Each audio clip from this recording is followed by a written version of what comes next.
Please stand.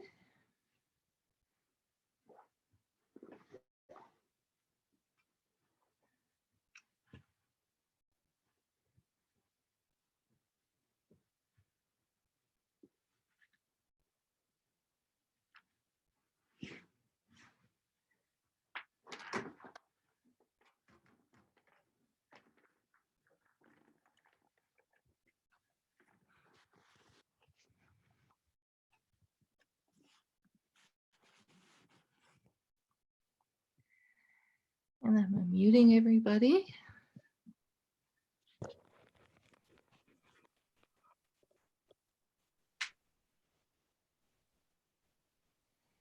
So please repeat after me out loud. I go for refuge to the Buddha. I go for refuge to the Buddha And resolve with all beings. and resolve with all beings. I will cultivate a heart of enlightenment. I will cultivate a heart of enlightenment And realize the great way. and realize the great way.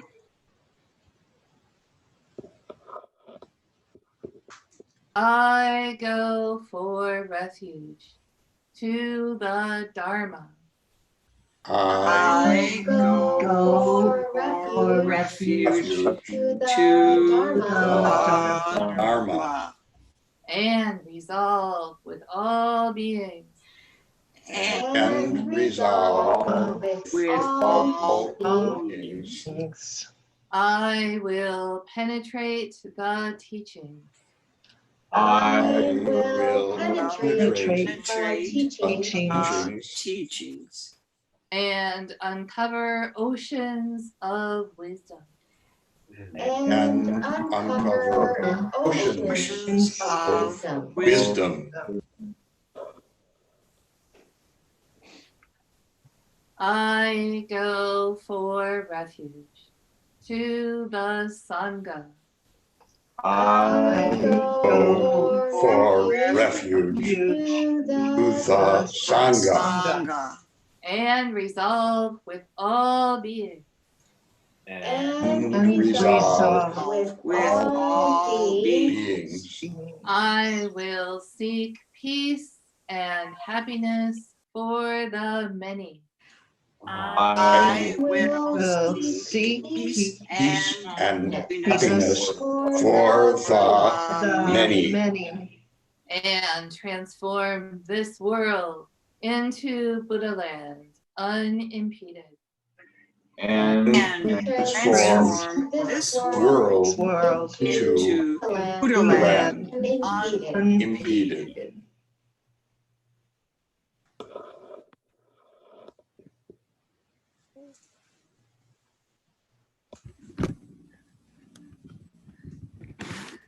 So I'm going to remute everybody for our chanting of the Heart Sutra.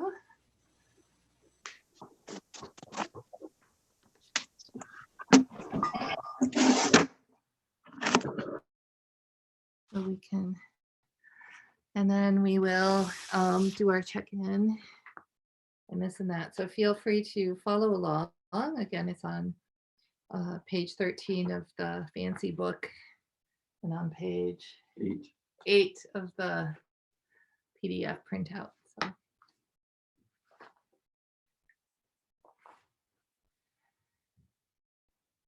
So please chant along with me. Namaha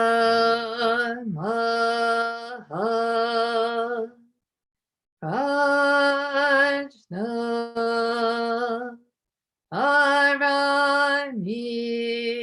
Paramita Hridaya Sutara.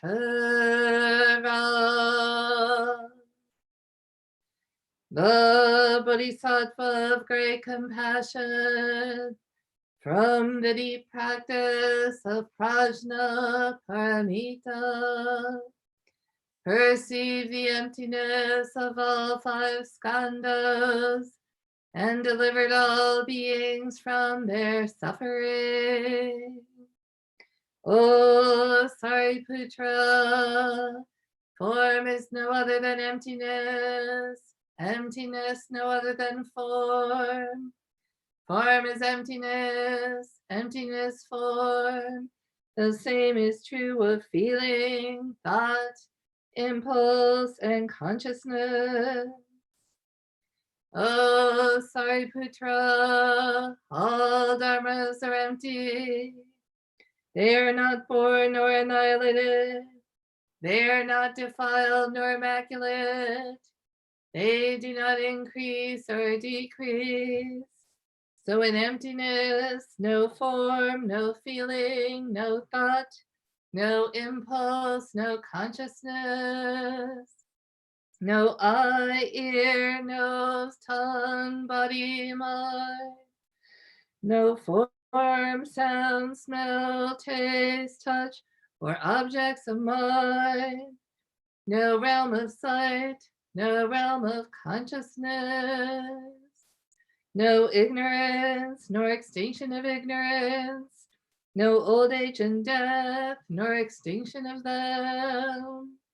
No suffering, no cause of suffering, no cease from suffering, no path to lead out of suffering, no knowledge, no attainment, no realization, for there is nothing to attain. The Bodhisattva holds on to nothing but prajna paramita. Therefore her mind is clear of any delusive hindrance. Without hindrance there is no fear. Away from all perverted views she reaches final nirvana. All Buddhas of past, present, and future, through faith in prajna paramita, attain to the highest perfect enlightenment. Know that the prajna paramita is the great Dharani, the radiant peerless mantra, the utmost supreme mantra, which is capable of allaying all pain. This is true beyond all doubt. Proclaim now the highest wisdom, the prajna paramita.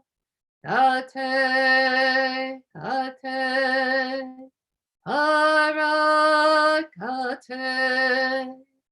arasamgate, bodhisvaha, gate, gate, arakate, arasamgate, bodhisvaha, gate, gate, arakate, arasamgate, bodhisvaha, namaha, prajna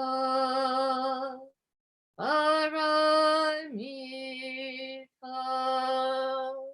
hridaya sutra.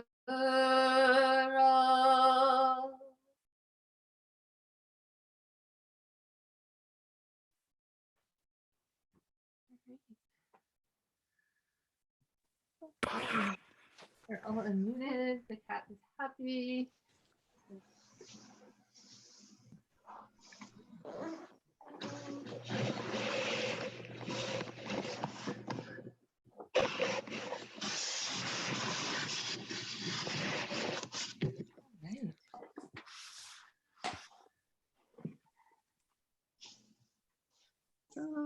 morning.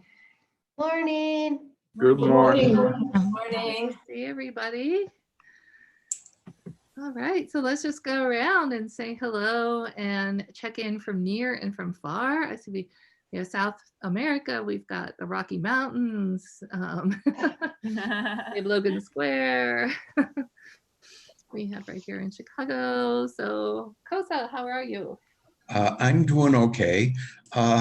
I have hit the first time in the entire period when I feel like it's time to engage in some amusement. So I'm going to call one of my nieces and see how you watch a movie. I haven't done that. Oh, Today would have been my mother's 103rd birthday. Oh. Her birthday always fell approximately during Mother's Day. So that's something to think about. yeah. Noju in Peru. Hi. Hello. Good to Hello. Are we doing check-in? Are we also see you. Yeah, talking about... just a general check-in, and then we'll go back around and talk about holding on to nothing but Project Paramita and how that's working out for us. Yeah, being here today, I just suddenly was thinking about last week and the Buddha's birthday celebration. And yeah, that was so beautiful and so special to be able to connect that way. One thing that's an advantage is we're all now moving online to Zoom. So that was really special and really beautiful. Yeah, quarantine in Peru was just extended yet again for the 4th time until May 24th. And so we are going on 8 weeks of lockdown in Peru. So it's been really emotional, really challenging in a lot of ways. And yeah, I'm really grateful for this time. I'm really grateful to be able to sit together because it's really helped me to just feel supported and to just sit with it all, you know, and to let it all move. Because I think I try not to feel these things. And so it's really a gift to be able to share that. So thank you. I'm really grateful for this.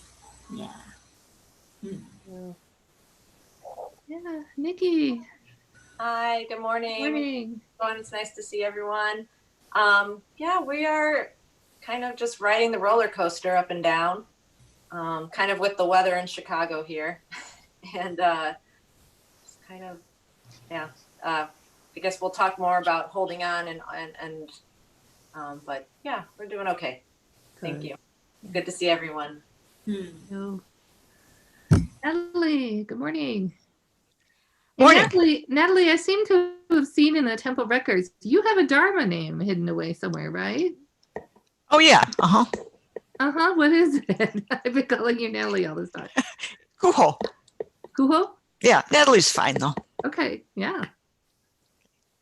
So my partner and I are okay. We have become very, very fond of taking walks. It's like it turns out there's just nothing better. And then, you know, we get we get annoyed going into the stores, you know, the people who think, you know, I'm moving real fast, so I don't have to keep away from you. So that's so we keep thinking, well, how can we go to the store when there's nobody there? I don't think they're open in the dead of night, but that would be nice. Yeah.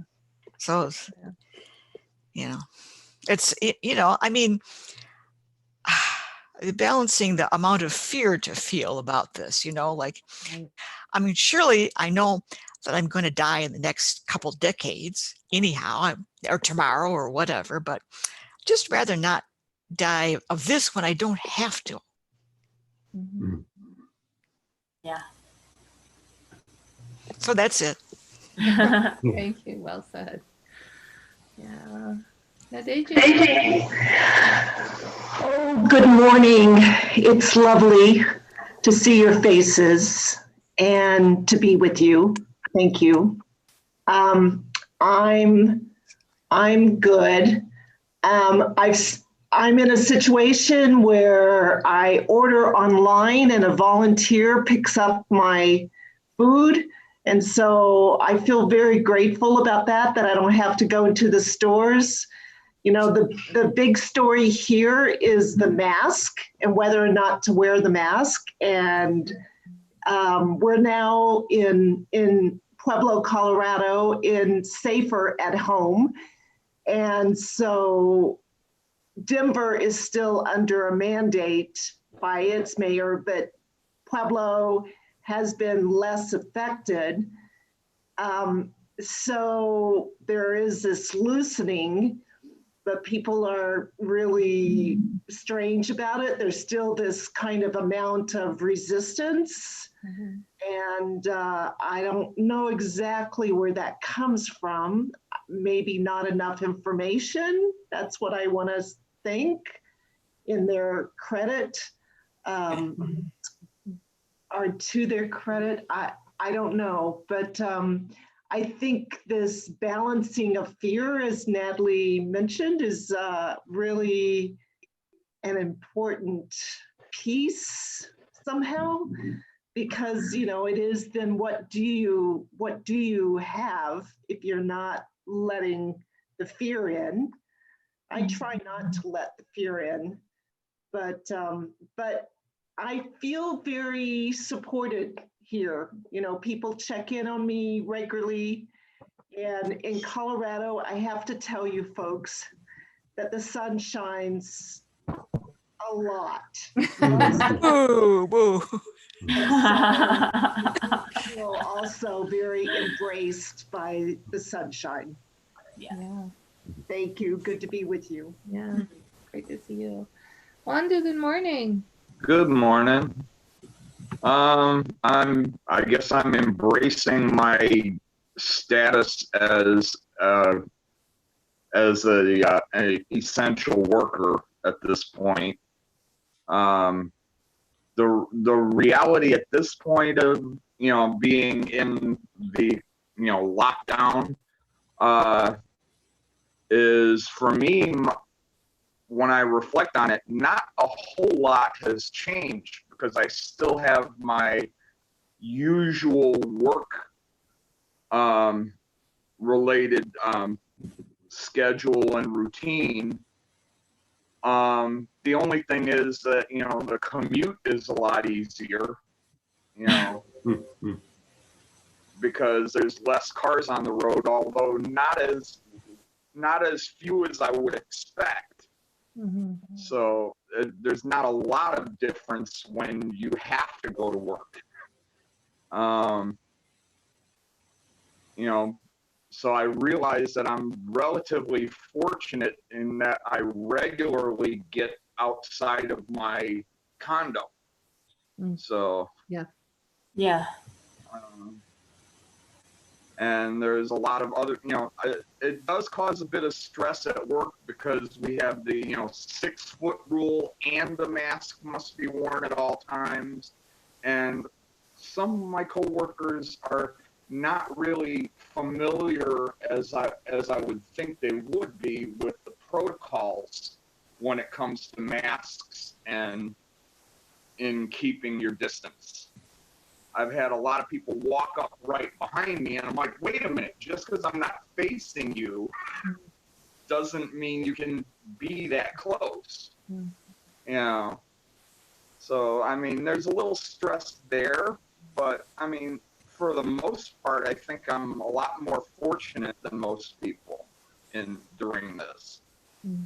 That being said, I've been touched a little bit by the tragedies in it a bit more. I would be interested to see a brief show of hands from people who think that they're more fortunate than other people, than most people. Yeah. Yeah. I mean, I got to do a short trip down to Lincoln, Illinois from the Chicago area because yesterday would have been my son's girlfriend's graduation, but instead it was move out day from the dorms. Oh, yeah. Yeah. So I had to help with that. But luckily, all I had to do was drive. I didn't even have to get out to pick anything up. So it was kind of like drive down there, sit in the car, and wait for people to bring the stuff to the car, load it in, and then leave. Which is a lot shorter period of time than I've ever spent at that college.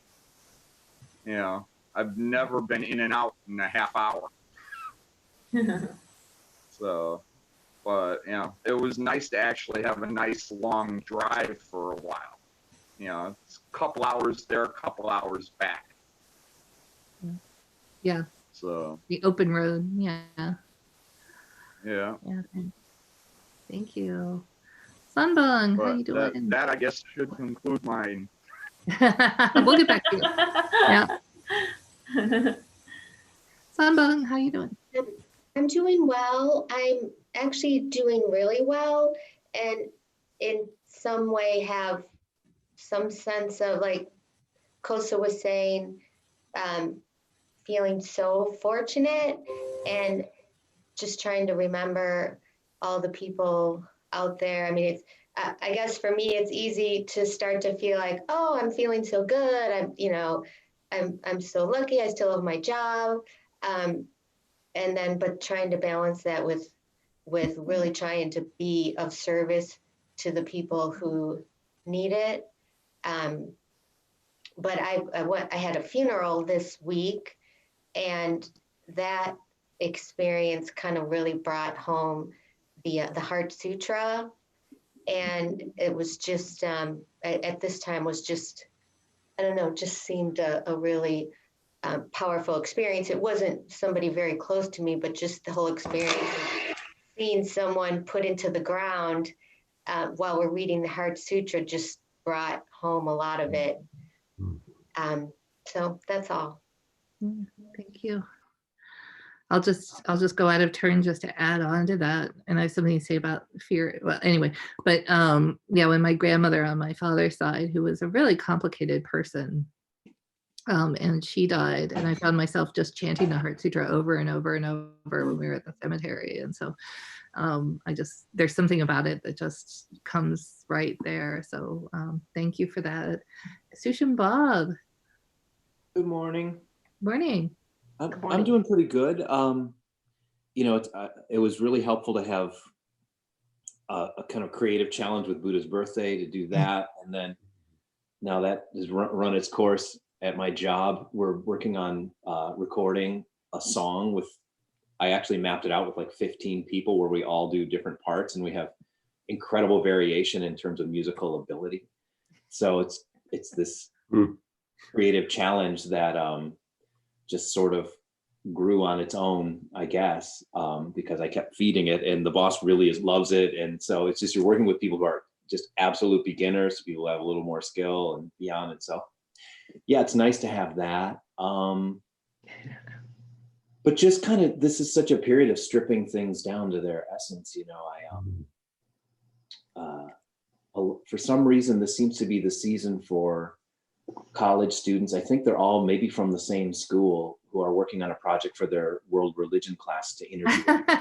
Oh. And I'm the person I filter through all the emails to the temple, and I do realize I could like offload this to Noara, or I was just gonna say, but yeah. it's not like I'm hoarding it, but actually it's been a really interesting opportunity. It's maybe only been half a dozen Wow. these interviews, because they and you know, I always offer I could do it over the phone, but they just want to do it over email. So answering a dozen questions about Buddhism or my practice, and just noticing sometimes my reaction to the questions. The questions might be like, how do you feel about the Four Noble Truths, you know, which is a bit open and vague.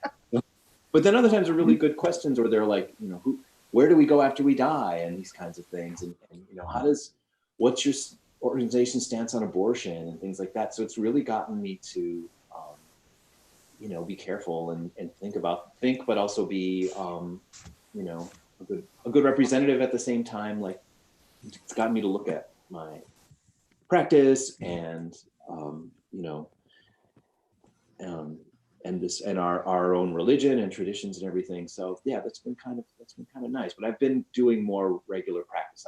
It was a tough transition for me to keep practice up. But it's been really helpful to be doing that. Boy, I used to love doing that. Doing what? Answering the questions from Oh, the people in the yeah. class. In person, it's easier in person because you can kind of course correct as you go. But if it's all, they send you a list and then you answer, you know, you can't really do that. So yeah. Yeah. So things are good. And Gakta. Well, this morning, much of the morning was difficult because for the first time in almost 2 months in the lockdown, I really missed my chiropractor.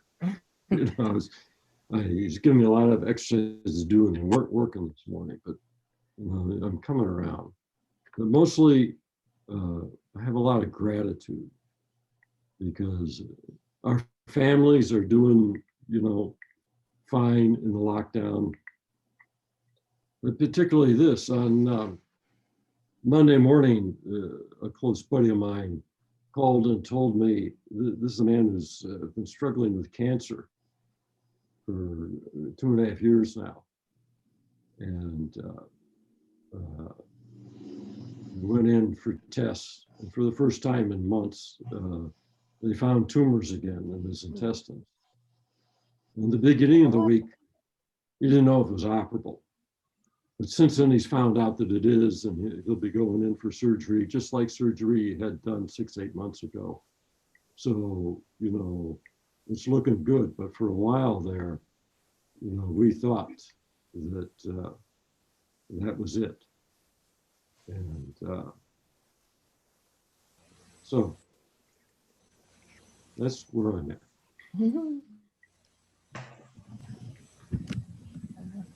We have Ted here this morning. Ted really likes Buddhism. He really likes chanting Buddhism. He thinks that he's always very excited when we do this kind of thing. But yeah, no, it's just really Cat great was to see joining us everybody, too.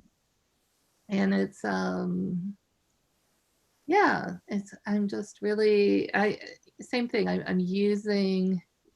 I feel like we've all been given, it feels really callous to refer to this as an opportunity, but here it is. And it feels like I feel obliged to kind of really make use of it. And I hear other people saying that too, of just this is an opportunity to really look closely at what we're holding on to and what our habits were when we were just too busy and too going left and right and up and down and just, you know, rushing to the train and rushing home from work, and in our habits to sort of see the stuff that we had built up that just wasn't working.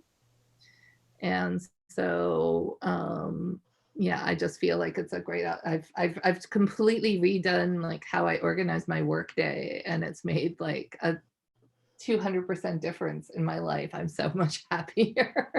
And I'm getting, and he's happier too, exactly. And I'm getting so much more done. And it was very simple, but it was just something that needed to be done. So that's why I like this, you know, this question of what are we holding on to? And what's really lovely about the Heart Sutra and really resonates is that it's an invitation just to keep, well, we'll talk about the beyond, way beyond, the gate, paragate later, but just to keep pushing at, you know, I'll just open up the what are we holding on to part of the conversation is I've found since the lockdown, you know, it's like a gratitude journal, which I think that's also coming up in what people are saying. And I think it's interesting too, that we're kind of also naturally talking about fear, which is part of this whole stanza, right? Without hindrance, there is no fear. But how we can be grateful and yet of service. I'll just remind, Pema Chodron talks about the fact that, you know, suffering is suffering, that kind of suffering Olympics are kind of even the kind of like, oh, well, I don't have anything to complain about because look how much worse somebody else has it is kind of not helpful. and that whatever suffering we're feeling is suffering, and to just sit with it and not try to kind of relativize it or dismiss it, but also not dwell on it. And I think what I'm also hearing from what you guys said is gratitude is a great way to get ourselves out of that comparison stuff, and then empty our hands so that we can help use the hands to help. But back to the holding on, Buddhism for me and practice for me has been this adventure in, it's like with the gratitude journal, like I was saying when we did the meditation class, we had the gratitude journal, and there's always the low hanging fruit, right? There's like, oh, I'm grateful for my family, and I'm grateful for having a place to stay, and I'm grateful for having a job, or I'm grateful for my spouse or my kids. And then, we have people write 6 things, because once you run out of that low hanging fruit, you have to get creative. And I think it's the same thing with this idea of holding on. I think there's the stuff that we're kind of obviously holding on to, like I have this horrible habit of biting the skin around my nails, or, I can identify my obnoxious habits or things that I wish I did better, or my inability to fold clothing. The things that I hold on to that are sort of right there. But I'm finding myself during this period really looking at like, wow, I was holding on to something that I thought was true, that I really didn't even know that I was holding on to. And letting go of that stuff is incredibly terrifying and incredibly liberating. And so one of the things that I was holding on to, I'll just get started. And again, you're free to share, not share. You're free to share low-hanging fruit, or if you don't want to share what you're holding on to. But I was really holding on to this idea that there's a right way and a wrong way of doing things, right? And that it's my job to tell people when they're doing things incorrectly. And that was my mission, and that's the mission I was given, and that's what you're supposed to do. And I'm just now being like, well, wait, maybe not. And what would my life look like if I didn't sort of wake up with that as my kind of this border collie, like herd the sheep kind of way of thinking about things. So, and it feels great to just experiment, right? Like, oh, let's try not holding on to that and see how that goes. So, because don't forget, I mean, the goal of the Heart Sutra is to push us to like let go of everything but prajnaparamita, right? And including I, me, and mine, which is a really tall order, and it's an endless, it's like trying to dig out sand that's constantly falling back into the hole, right? It's like, oh no, right? Because the I, me, mine keeps kind of collapsing in and filling the hole back up. But it's, how do I say? So it's an endless process, but it can be fun, I guess. So I'll just open that up, and if anybody, I'll let you guys just kind of jump in with your thoughts on that. I think you can raise your hand in Zoom, but you don't have to. I had a few thoughts. Yeah. Just my girlfriend was saying how it doesn't really work for her to have the kind of structure like that we have around meditation practice. And I was just like, sort of like, I was taken aback, like, what? How do you, like, but at this, if that works for her, obviously that works. But it's the same thing, that kind of right, wrong way to do it, because with our training, with working with Sunam and everything, I mean, we don't do our morning practice, it's pretty clear, but also that is in a relative setting, it's clear, like maybe Sunam won't work with you anymore on you becoming a teacher. It doesn't mean like you're an awful person or bad Buddhist or anything like that. So yeah, it really gotten me to look at, well, why do I practice them? Because I think that's the only way to do it. Yeah. And if you don't, if that's what gets you on the mat and cushion, and being on the mat and cushion helps you and helps other people, then that's fine. But then you get to a point where you realize your motivations can be just like completely torn asunder, in a second, just by somebody's like offhand comment about how they live. So, you can hold on to being a Buddhist or being a good Buddhist is one of the most nasty, trickiest, right? Yeah, Yeah. totally. And so, yeah, it just really struck me what you said a second ago, Noir, about it being like difficult, but also liberating, you know, the whole letting go thing. So yeah, it's been, it's a challenge, but I think a worthwhile. And not one that our intellectual process is going to get us to help us with, you know. I keep having to remind myself of that. So that's why I keep saying that out loud. I've moved the screen over so that Ted can Oh. illustrate letting go of everything. This is what it looks like. This is the letting go. Yeah. Anybody else have any? I had some thoughts. So yeah. I don't know, today listening to you recite the Heart Sutra, I thought, yeah, the Heart Sutra is this alleviation, this liberation, right, from suffering. And the things that stuck out to me this time were it's not being immaculate or defiled, right? It's not ignorance and it's not lack of ignorance. Like the Heart Sutra goes to both ends of the spectrum all the time, right? You're immaculate or you're defiled. You're ignorant or you're not ignorant. And suffering, I think, is because we have that lens, that judgment, that way of seeing it. Oh, this is immaculate. This is defiled. This is ignorant. This is enlightened. And so we keep judging it on the spectrum. And so suffering, liberation from suffering, is not having to put something on a scale or on that spectrum, you know? And I think a lot of my suffering is exactly that. Like I see my habits, I see what I'm doing. I'm like, oh, that's defiled. Oh, that's really good. That's immaculate. That's spiritual. I'm doing this. I'm saying this. I'm thinking that. That's really ignorant. Oh, that was really enlightened. Like, so letting go of that. That's what I've been seeing, I think, more and more. Yeah. Anything else?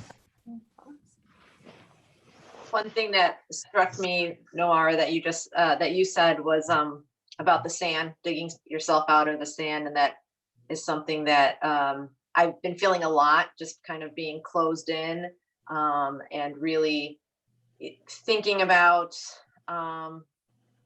narratives and roles, and you know, my kids are supposed to be students and I'm supposed to be a worker bee and have everything sort of all separate and everyone's doing their right things at the right time. And sort of last week with my son, he's 11, and you know, just kind of coming to realizations about just how all of this is sort of affecting him in terms of his being homeschooled, and sort of thinking about, well, you know, there's other ways we can do this, and trying to kind of let go of the roles so that we can, in the narratives, thinking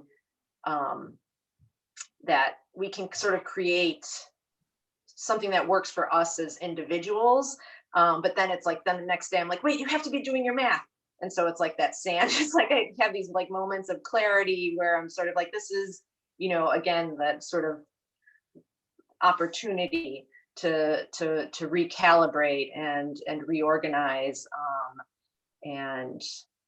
But then the habits just kind of creep back even in less than 24 hours. And then, you know, the same thing for me with my own work, trying to, you know, be available and sort of find, if not balance, just some sort of pattern that will work for a day or a week or however long I need it to work, because it has been, you know, so much changing week to week.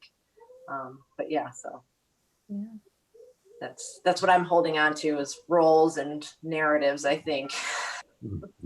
Trying to let them go. Nice, yeah.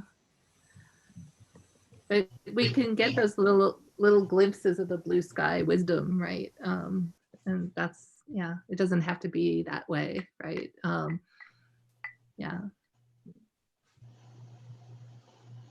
And I think that's really like the essence of the Heart Sutra, is all this stuff exists, but it doesn't have to exist this way, right? Like we need structure, we need ritual, we need you know, words to communicate with, but they're not necessary, right? They don't have any power on their own, right? They're just temporary tools, I guess, right? Yeah. Anybody else? So I guess in a way that would be, it's like you said, we need ritual. Maybe it's not that we need it, we want it. And that wanting is a form of craving or clinging.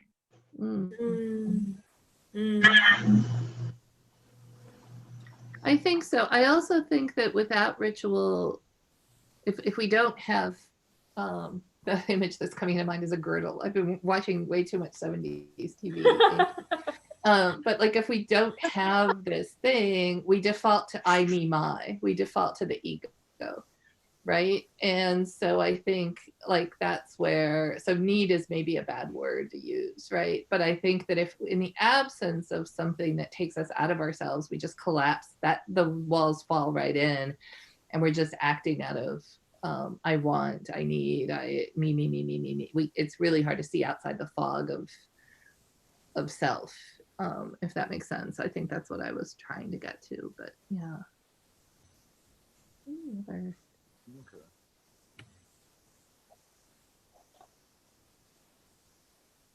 think it was Haju, maybe in last week's talk.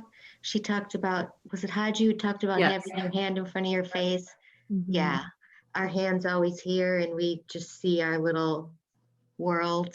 And the goal is to move the hand. Yeah.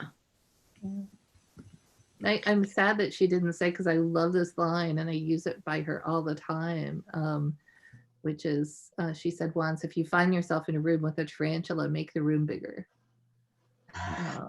And that's sort of also, it's just, you know, those things are just right there. And it's like, it doesn't mean that tarantulas don't exist, or, you know, oh, you only think it's a tarantula, it's actually an opportunity for growth. No, it's a tarantula, but we can make our rooms are technically, you know, very, very small. Yeah. I use that analogy a lot with the beginning class, but also on myself and when people ask me about practice and stuff. And Deji, Natalie, Kosa, any thoughts? And I think we have Samsu's painting, I think. So I think Samsu is with us, but quiet. I had one other, one thing I was thinking about when you were talking about holding on to is beliefs, or it also comes down to ego, but I have a family who's at the opposite end of the political spectrum from me. So it takes a lot of work, at which I have far from perfected, of letting that go and to try to remember the Prajaparamita, the highest wisdom. None of it really matters if I can let go of my ego and let go of distinctions. And a lot of times I find myself, before they even say anything, I know what they're going to say is going to be offensive or opposite of what I think, and that just comes from a place of ego and me and self, and I need to definitely push my hand farther away to open that all up. Yeah, I'm sorry, I'm just going to hop in really quick, but I have a similar family, and I think what practice allows me to do is to not fixate on what they're saying. Is like student evaluations at the end of a class. Like there's what they're saying, but there's actually like, oh, this is actually a symptom of something that is real. Like this is about fear, or this is about them feeling like they're that they being told that they're not caring good people, or you know what I mean? Like you know, practice allows me to get beyond that kind of initial like. Sometimes I just need to take a walk. Two things. The first is that the fact that your beliefs aren't like true, and Yeah. theirs aren't false. There's still some theories that are less wrong than others. And then the other thing is that the issue in how you respond isn't entirely what's true or false. It's like what kind of response will be useful. Um, is it true? Will it be useful for me to say it now? And if I don't say it, will I be able to let go? Or am I going to, like the two monks they carried, one of them carried the woman across the stream, Right. Yeah. and the other one says, you carried that woman over the stream. And the monk says, well, I let go of that woman 5 miles ago. You're still holding on. That's I didn't mean to leave you out earlier. You have. Well, people have already talked about this, but for me, it's like, from when we were very young, we figure out ways to hold fear and danger away from us. All right. And in a very early age, you figure out one thing, you get older, you change it to another. And then you can even get to the point where, well, this is doing good. If I eat right, I won't get sick and die, all kinds of strategies like that. And what this virus situation has done is challenged me to actually look at whether there are any strategies that are going to do that. There is just what is. And so the giving up that needs to be done is not to give up any particular strategy, but to give up the whole notion that there is a strategy. And instead, just embrace what is. But there again, you need to, it's true that doing all the things will not necessarily protect you, but there are some things that are better strategies than others. Right. The good strategies are not guaranteed, but going around and inhaling other people's breath is still bad strategy. Oh. Yes, absolutely. Oh, that's And to to act with integrity, of course, is to act with integrity. But I'm talking about the attachment to the notion that we are in charge of that's the part I'm talking about. And I'm seeing a lot of implicit and explicit, we fall into this, well, I'm a good person, so I can't be infectious, or I can't get sick, or we just go to these really interesting places with our heads, and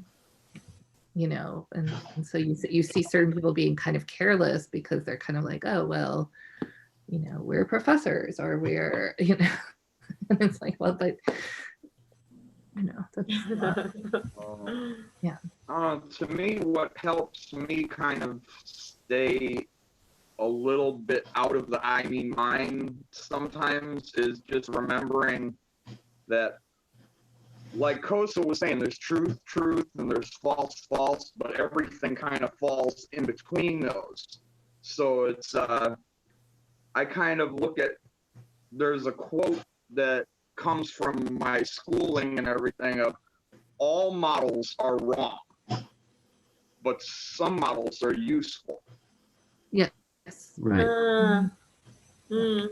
So that kind of going into a situation with somebody where I know it's going to be difficult, I use that to kind of help remind myself that, hey, even my own viewpoint is wrong on some level. Nice. Yeah. I'm not perfect. My understanding is not perfect. Right.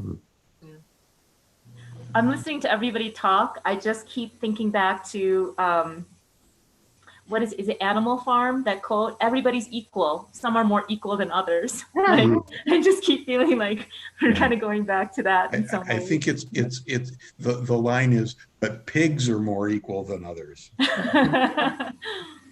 Yeah. But yeah, I think moving it to skillful and unskillful instead of right or wrong or harmful or not harmful, right? I mean, I think that's what we're being asked to do too, right? There are things that will lead to suffering and things that will lead to less suffering, and to be as able as we are to see what those are. I mean, I've had one person that I know that has passed from this stuff that he was 5 years younger than me with no previous health conditions to be seen, and it basically took him inside of 2 weeks.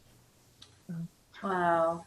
So, you know, this can hit anybody, no matter what the precautions are, no matter, you know. But yeah, it's better to take precautions than to be reckless.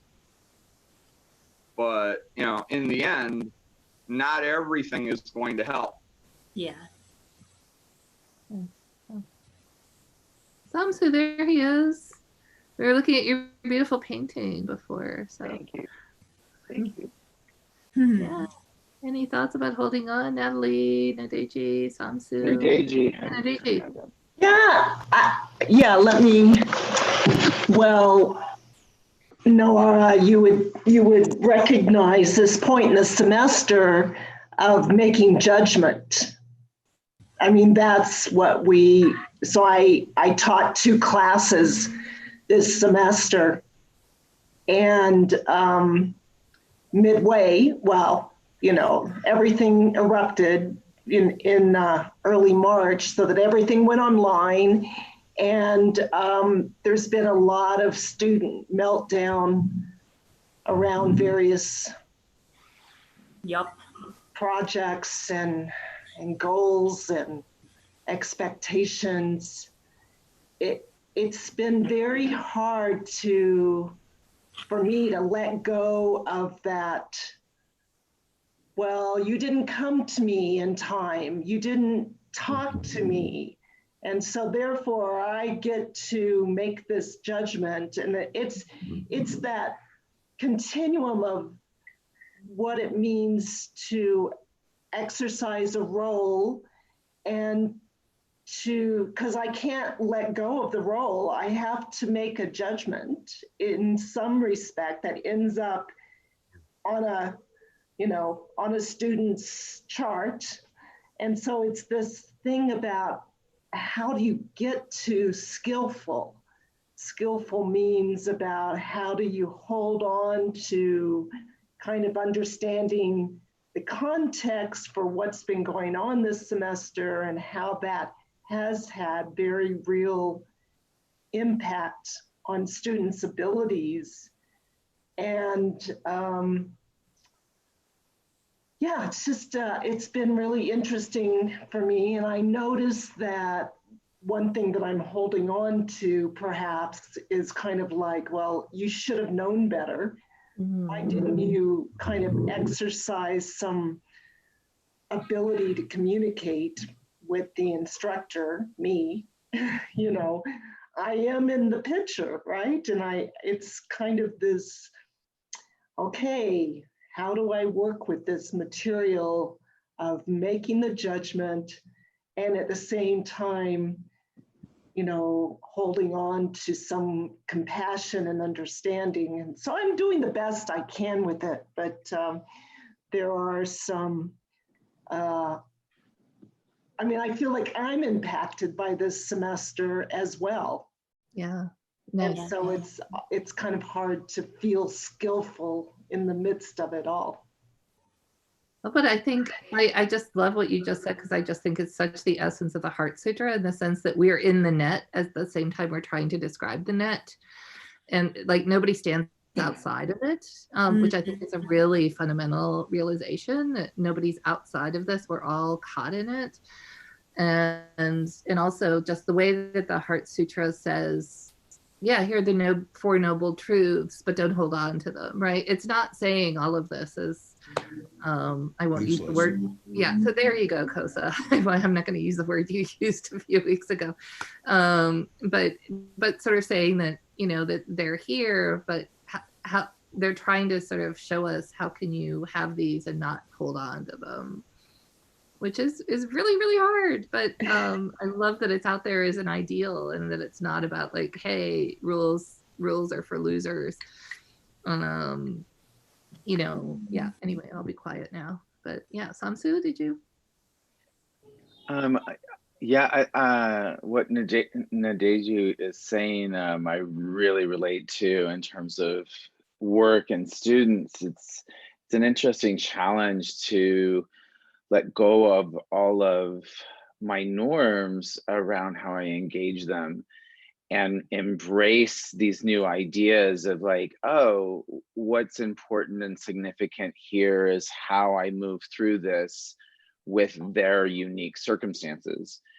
And I have to let go of all the judgments of like, well, I think you didn't do this. And, you know, and I'm working with high school students. And so that's an interesting demographic by itself. And, and so sort of nurturing them through this experience. But I keep coming back to this idea of like, these are extraordinary times. This is such an unusual experience for everyone. And so in a lot of ways, I've let go of a lot of ideas.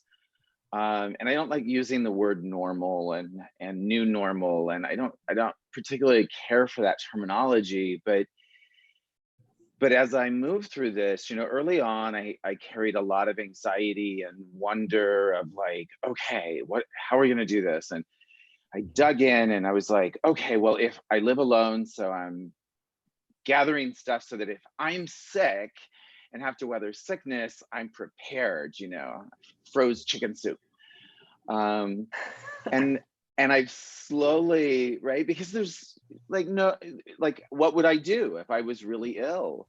And now I've moved past that into this new phase where I've really begun to embrace this experience. And I now find myself really loving our city the way it is. And I open on a warm day, I open the windows and I hear birds. And at night when the doors are open, I can hear these night birds. There's two on fairly far apart and they're chatting with each other. And I love that. And I love like what has emerged as a general sense of peace and a different kind of engagement. And then I hear my sister start talking about going back to her office and how she's struggling with that. And then I'm like, oh, so I have to like not hold on to this new comfortable place I found. And then I think that as I look around, like early on, I was like, I'm gonna sort my house and everything will be in order. And then I've moved into like, oh, the disarray is actually comforting and interesting and creative. And so I've given up all of these things that I feel like I'm supposed to do. And I bake bread instead. So, and then in work, I find myself right now, there's a lot of turmoil in work and instability.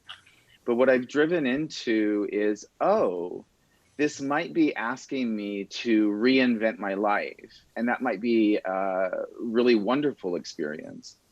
And I found myself for a week just panicked, like, I'm going to lose my job. I'm going to lose my job. And now I've started thinking like, oh, I might be employable in some other way. And Right. if I let go of all of that, what's it look like? If I give up the house, what does it look like? If I sell the car, what does it look like? And the more that I think about allowing myself to just change it all, like what's necessary. And the only thing that I could really come up with was like, oh, the only thing I would really have a hard time getting rid of is my mattress because I sleep so well on it, you know? But all the rest, Give up it's like, your oh, I can bike. change that. Even the bike, you know? So what I'm exploring is this, and I'm sorry for talking so much, but and being so late, but the more that you just release, the freer you become. And the result is the ability to navigate your life and make choices. And as long as I hold on to things, I can't make a lot of choices. And also the ability to enjoy your life, right? Like, you know, we don't enjoy it when we're gripping, right? And, you know, I think of those 5-day retreats, which we'll know in a couple weeks whether we're going to try to do this in Chicago this year or not. But I encourage you, when it becomes possible again, the long retreats are kind of this great gut check of, wow, I was holding, you know, because you got to let go of all of it when you're sleeping on the floor and getting up at 5 o'clock in the morning and doing cold rub down and on a schedule where none of your time is kind of at your discretion. And it's this great gut check of just like, oh wow, I was really holding on to this over here and I hadn't realized, right? Like it's kind of forcing your fingers off the bar. Because I think, once again, I think if we go to no structure, what takes over is the kind of, oh, like your toddler monkey mind self, right? Where it's like, I want to eat ice cream and stay up till 3 a.m. and you know what I mean? Like that, which, you know, is not that helpful, but Or healthy. or healthy. Not good strategy. That's right. Yeah. Natalie, anything to add? No, not really. Okay. Thank you all. We're just about at noon. This was a great discussion. I'm just really so grateful for all of you, and it's just great to see all of you near and far, and yeah, and really thoughtful. Oh, and I should probably think of something for next week, right? Any requests for what we should look at? Do we want to look more at the therefore the bodhisattva, therefore his mind or her mind is clear of any delusive hindrance. Without hindrance there is no fear, because fear really came up. Away from all perverted views, she reaches final nirvana. Does that sound like a good thing to look at? Just again, because we were talking a lot about fear. Yeah. Yeah, any volunteers? Noju, do you want to? I can share that box folder with you if you'd like to, like snoop around the commentaries and kind of put something together and surf the internet. But we can all. Really? Okay. Does that sound good? Okay. All right. You've been conscripted. Exactly. Yeah. Can I just add, if you haven't seen it, to watch the Burning Karma Cabaret? Sushin Bob did a wonderful job putting it together. It's so fun. And Noju, you have to watch Noju. She did a beautiful, absolutely beautiful song. Exactly. Oh, and you. Wandu was What? at Yeah. his Oh, right. incredibleness. I actually well. missed. I actually missed Wandu. Part of my cut out. Oh, I cut out, no. so I have to go Oh. back and watch some of it. Yeah. Yeah, Wandu's Yeah, on it. there's Wandu, and I also have to say that Sushin's construction paper animations and accompanying Yes. like poems and songs were Yes. actually like my doctor could confirm my jaw was actually on the floor. I absolutely loved the Mahakasyapa story, the way they did that, because that's always been one of my favorite stories from the life of the Buddha. Yeah. And to see how they animated that was pretty fun.